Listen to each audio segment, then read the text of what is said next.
Bienvenue à l'Église biblique baptiste. Je m'appelle David Smith. Nous sommes à Gatineau, Québec. Il fait chaud dehors. On est en bas dans notre sous-sol où il est moins chaud. Tournez dans vos Bibles en Proverbes. On va commencer avec Proverbes chapitre 3, versets 5 et 6. Proverbes chapitre 3, versets 5 et 6. Turn your Bibles to Proverbs chapter 3, verses 5 and 6.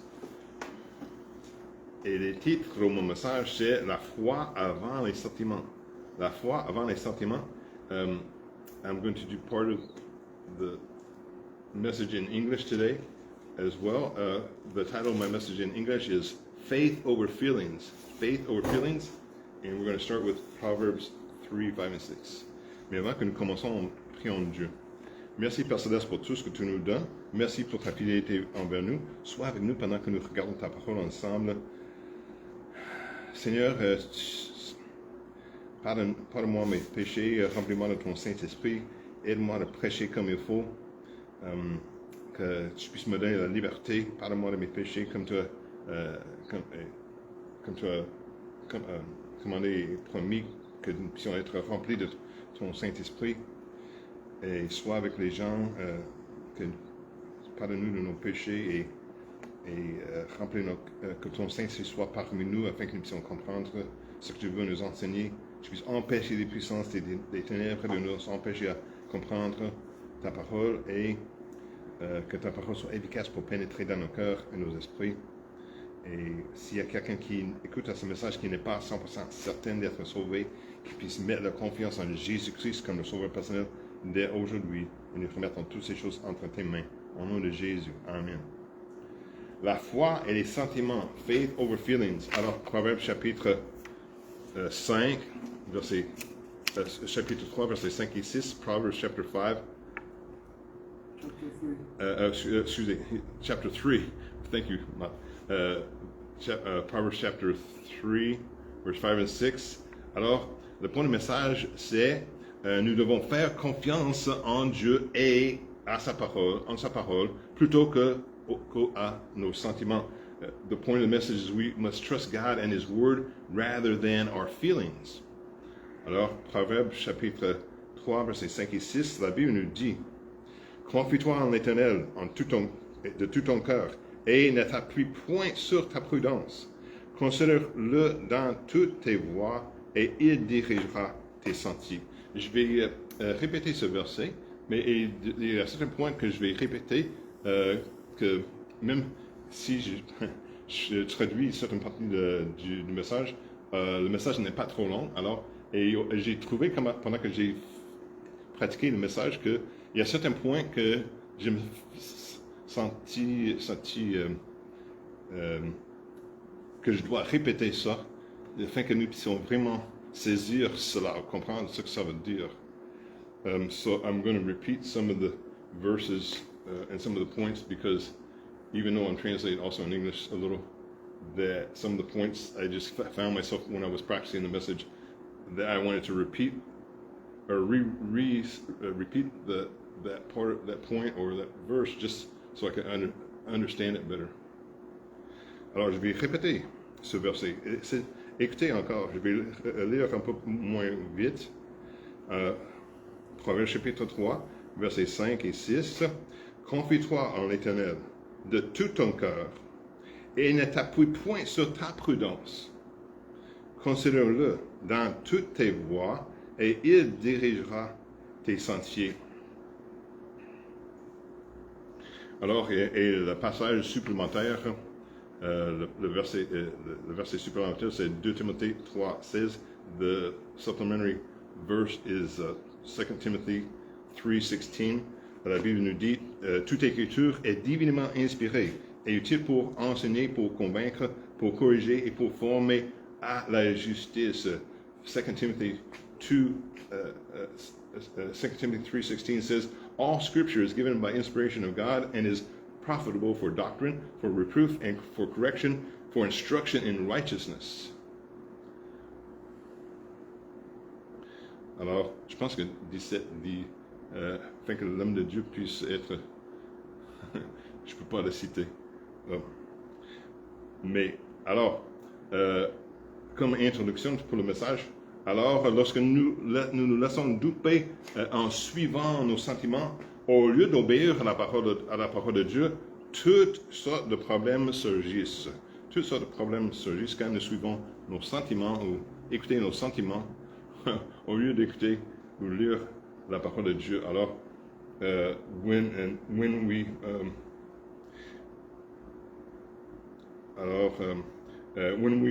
we get duped into following our feelings instead of being obedient to God's word, all kinds of problems surface. Alors, le point numéro 1, la parole de Dieu est vérité non soumise aux sentiments. La parole de Dieu est vérité et non soumise aux sentiments. God's word is truth, not subject to feelings. Alors, voici une citation d'un philosophe israélien d'origine autrichienne qui s'appelle Martin Buber. Il a dit, la foi n'est pas un sentiment dans l'âme humaine, mais marque l'entrée de l'homme dans la réalité tout entière, sans rien soustraire ni abréger. Alors, Psaume 119,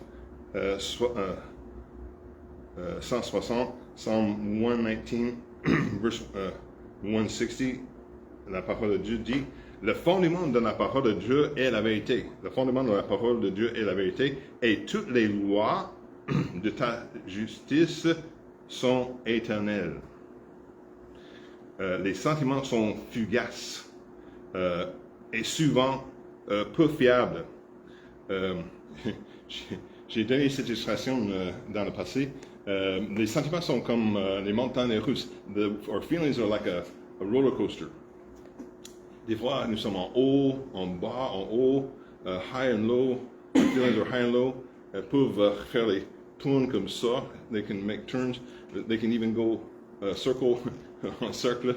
Et si la machine arrête, c'est suspendu à l'envers. Sometimes the roller coaster will stop and you'll be hanging upside down.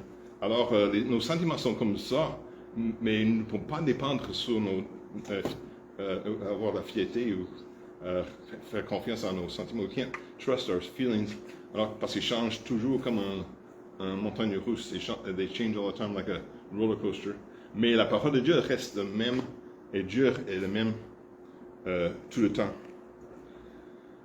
Et ne change pas. Alors, Jérémie chapitre 17, verset 9, Jeremiah 17, verse 9, la Bible nous dit, le cœur est trompeur par-dessus tout et désespérément malin.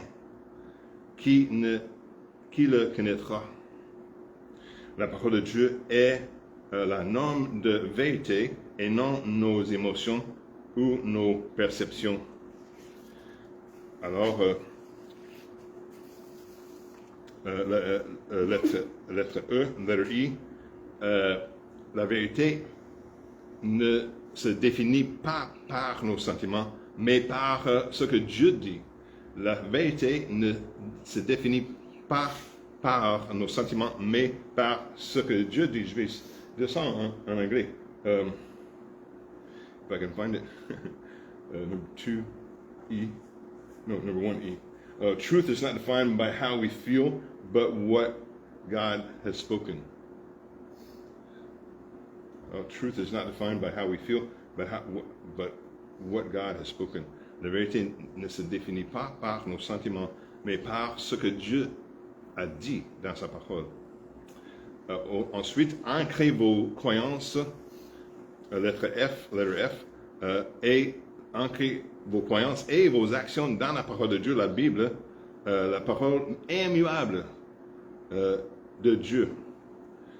Surtout lorsque les émotions sont conflictuelles. Alors, anchor your beliefs and actions in God's unchanging word. Alors, le mot immuable veut dire que ça ne change pas. La parole de Dieu ne change pas. Surtout lorsque les émotions sont conflictuelles. Alors, point numéro 2, point number 2. L'obéissance démontre l'amour, pas seulement l'émotion. l'obéissance démontre l'amour, pas seulement l'émotion. Obedience demonstrates love, not just emotion. Alors,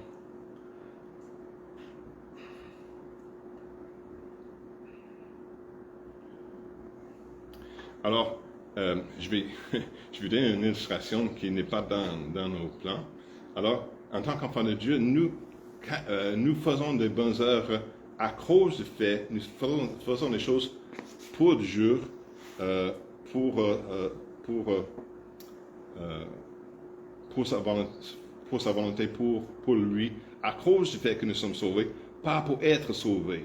Alors, en tant qu'enfants de Dieu, nous sommes sauvés par la grâce, par la foi, et nous voulons faire des choses à cause de l'amour que nous avons pour Dieu, à cause de ce que Jésus a fait sur la croix pour nous. So, in English, people that are born again, children of God, that we trusted Jesus Christ as our Savior,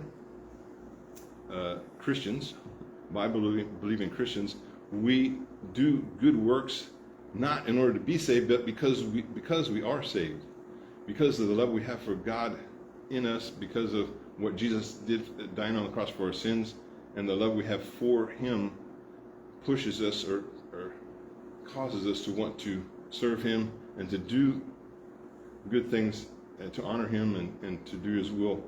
And we do these good things not in order to be saved, but because we are saved.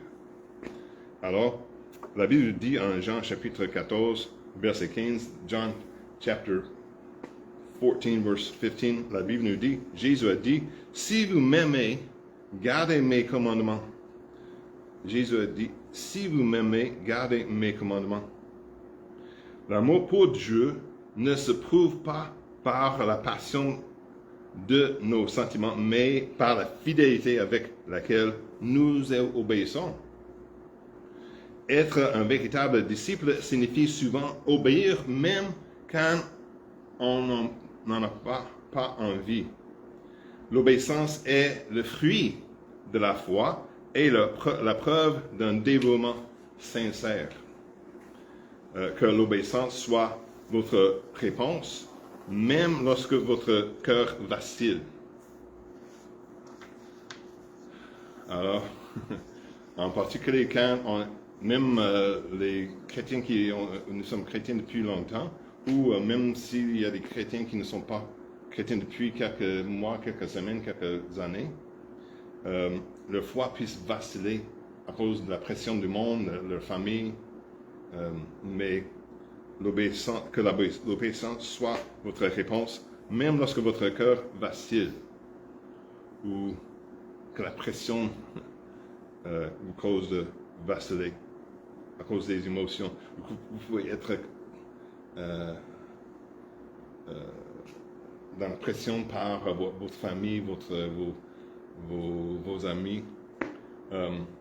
Il y a quelques années, il y avait un jeune homme dans cette église qui était très, très content quand il a commencé à assister à l'église. Je lui ai acheté une Bible, je lui ai donné une Bible. Il était très content. Après la réunion, il a exprimé qu'il se sentait très bien en chantant les louanges à Dieu et en écoutant la parole de Dieu. Il était très content. Alors, en fin de semaine, il est allé à Toronto ou quelque part pour visiter à sa famille et sa sœur lui a convaincu qu'ils doivent quitter cette église baptiste parce que c'est pas l'église catholique ou quelque chose de semblable. Et quand il est de retour et sans rien discuter, il a dit il veut me redonner toutes les littératures, toute la Bible que je lui ai donnée. Il ne voulait rien avoir. Ne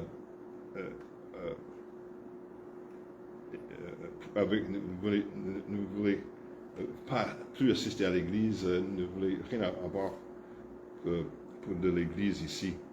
Alors, qui était influencé par ses émotions et les émotions de sa sœur, au lieu d'obéir Dieu, et je crois qu'il était sauvé.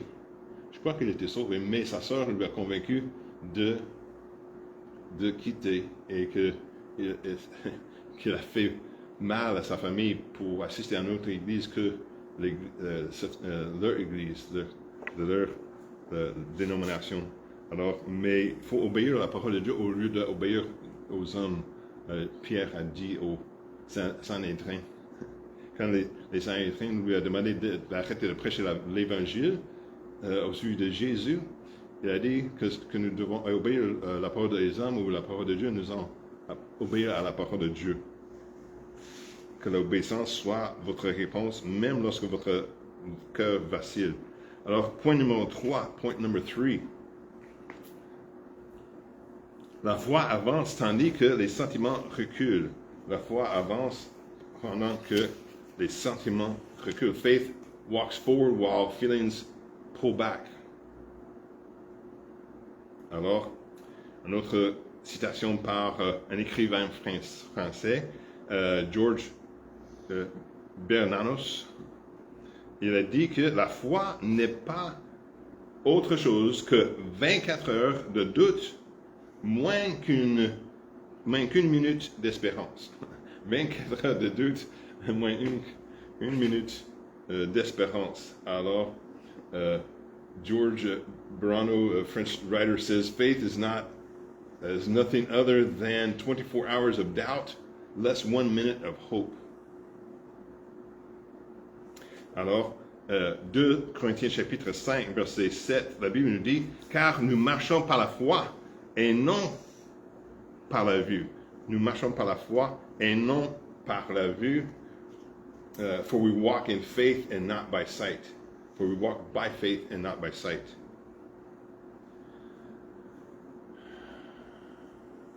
Qu'est-ce que ça veut dire?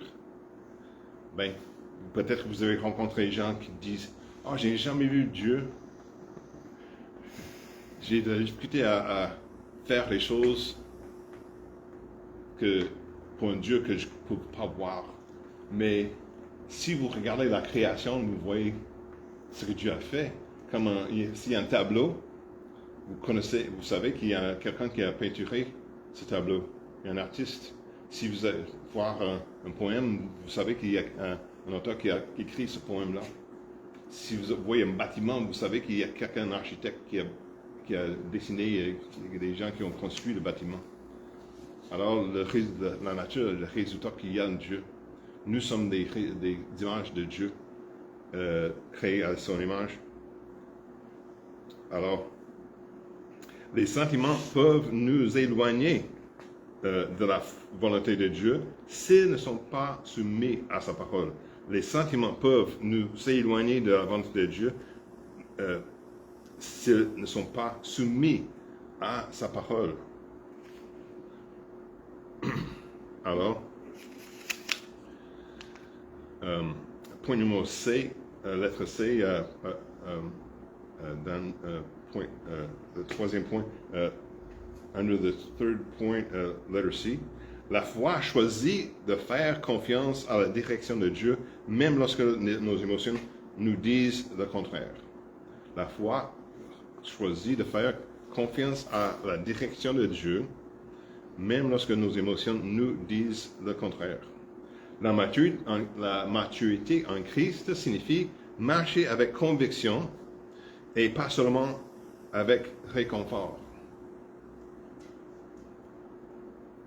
Marcher avec conviction, pas seulement avec réconfort. Alors, c'est que nous faisons les choses que nous devons faire pour le Seigneur avec la conviction de ce que la parole de Dieu nous dit, pas seulement que c'est plus facile pour le réconfort, que ce soit moins, ou que la société va nous dire, oh, il ne faut pas faire ça. Je peux penser à mon pasteur, Mike Rucker, au Kansas, à Cheney, Kansas, quand sa mère était un comptable. Puis sa mère a fait ses taxes pour lui chaque année. Et après, chaque année, sa mère disait, pourquoi est-ce que tu donnes tant d'argent à l'église? Tu peux acheter une voiture, tu peux faire beaucoup de choses si tu donnes tant que ça à l'église. Mais alors, il faut faire ce que le Seigneur faut faire des choses à la direction de Dieu, même lorsque nos émotions nous disent le contraire ou que la société nous dise le contraire. Alors que les émotions puissent nous pousser à faire le contraire de ce. Mais certaines choses ne sont pas naturelles à faire, n'est-ce pas? Aller faire témoigner aux autres, des fois, n'est pas si naturel. Alors, je peux rappeler, j'ai rencontré cette histoire aussi, qu'il y avait, dans le passé, quand je fais les tours des églises aux États-Unis pour lever nos fonds pour venir ici, je suis sorti avec un pasteur pour faire la porte-à-porte, pour témoigner aux gens à la porte-à-porte. Puis, à tour de rôle, une personne a parlé et l'autre personne a juste lui aidé. Et quand nous allons à la prochaine porte, c'est la tour de l'autre personne pour parler. Alors, quand nous sommes arrivés à cette porte-là, c'est le tour du pasteur pour parler. Et le pasteur n'est pas trop grand, alors qu'il était qu'il mesure très court, il était très pas trop grand. Puis, quand quelqu'un a répondu à la porte, s'il y avait un grand homme costaud avec les tatouages, qui a eu l'air d'un biker ou quelque chose, puis le pasteur a commencé à lui témoigner, et le monsieur a commencé à s'incliner contre le mur de la maison pour écouter, sans rien dire, juste écouter et regarder. Puis le pasteur a continué à parler, et que le monsieur n'a rien dit. Puis finalement, le monsieur était très content, et il a reçu nos traités, il voulait écouter plus, puis était très content que nous sommes venus. Puis et après que nous sommes quittés de la place, le pasteur m'a confessé à moi, j'avais peur quand j'ai parlé à lui, parce qu'il était si grand, je pense qu'il allait me frapper à un moment donné. Mais c'est non naturel. C'est pas naturel pour un petit homme à dire les choses au sujet du péché et les choses éternelles à un homme, à une personne qui est grand et avoir l'air menacé. Puis, nous devons choisir à faire confiance à la direction de Dieu lorsque nos émotions nous disent le contraire. Alors, la maturité en Christ signifie marcher avec conviction et pas seulement avec réconfort. Franchissez pas dans la foi, même lorsque c'est inconfortable, Dieu honorera votre confiance. Et voici l'appel, l'application et l'appel à l'obéissance. La parole at the end, the application and the call to obedience at the end. Alors, la parole de Dieu doit avoir le dernier mot dans nos vies. Nos sentiments sont réels. Et alors, je vais citer, regardez encore au début du plan que j'ai cité. J'ai cité 1 Pierre, 2 Timothée 3,16, 2 Timothée 3,16 au sujet de la parole de Dieu, que nous puissions avoir la confiance dans la parole de Dieu, parce que la Bible nous dit toute écriture est divinement inspirée et utile pour enseigner, pour convaincre, pour corriger et former à la justice. Alors que la parole de Dieu est c'est pas écrit seulement par les hommes. Dieu a utilisé les hommes, poussé les hommes pour écrire sa parole. Et la Bible nous dit que toute écriture est divinement inspirée. Pour enseigner, pour convaincre, pour corriger, pour former à la justice. Alors, que la parole de Dieu doit avoir le dernier mot dans nos vies. Point final, que nous devons suivre. Nous devons faire nos décisions basées sur ce que la parole de Dieu dit, pas sur nos sentiments. Nos sentiments sont réels, mais ils ne sont pas toujours justes. Lorsque nous accordons plus d'importance à la parole de Dieu et marchons dans l'obéissance, nous l'honorons et trouvons une paix durable. la plus grande obéissance et la plus grande obéissance que l'on puisse avoir est de répondre à l'appel de Dieu pour le salut. Alors, la Bible nous dit en Romains chapitre 10, versets 9 et 10, Romains 10 et versets 9 et 10, la Bible nous dit, ça veut dire la parole de Dieu, elle dit que si tu confesses de ta bouche que Jésus est le Seigneur et que tu crois dans ton cœur que Dieu l'a ressuscité des morts, tu seras sauvé. Car on croit du cœur pour obtenir la justice et l'on fait confession de la bouche pour le salut.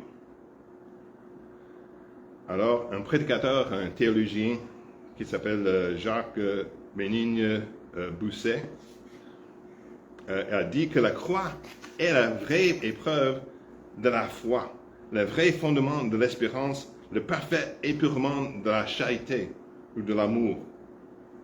En un mot, le chemin du ciel. Jésus-Christ est mort sur la croix. Il a porté sa croix toute sa vie. C'est à la croix que Jésus veut qu'on le suive et il met la vie éternelle à ce prix. Prions Dieu. Merci Père Céleste pour tout ce que tu nous donnes. Merci pour ce message que nous puissions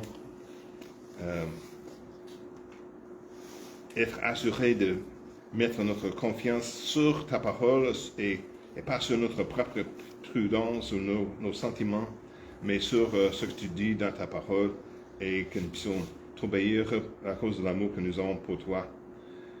Et s'il y a quelqu'un qui écoute à ce message qui n'est pas 100% certain d'être sauvé, qu'il puisse constater qu'il est pécheur dès aujourd'hui et mettre leur confiance en Jésus Christ comme le sauveur personnel. Et pour les enfants de Dieu, que nous puissions tous obéir à ta parole au lieu de nos sentiments et que nous puissions mettre ta parole à la première place dans nos vies en tant que boussole pour faire nos décisions et toutes nos actions et pas suivre le monde ou nos sentiments ou le diable, mais que nous puissions te suivre et que nous puissions faire ta volonté et suivre ta parole. Et nous remettons toutes ces choses entre tes mains. Au nom de Jésus. Amen. Amen. Merci beaucoup. Que le Seigneur bénisse. Nous avons les réunions les jeudis soirs à 19h et les dimanches à 15h. Que le Seigneur bénisse. À la prochaine.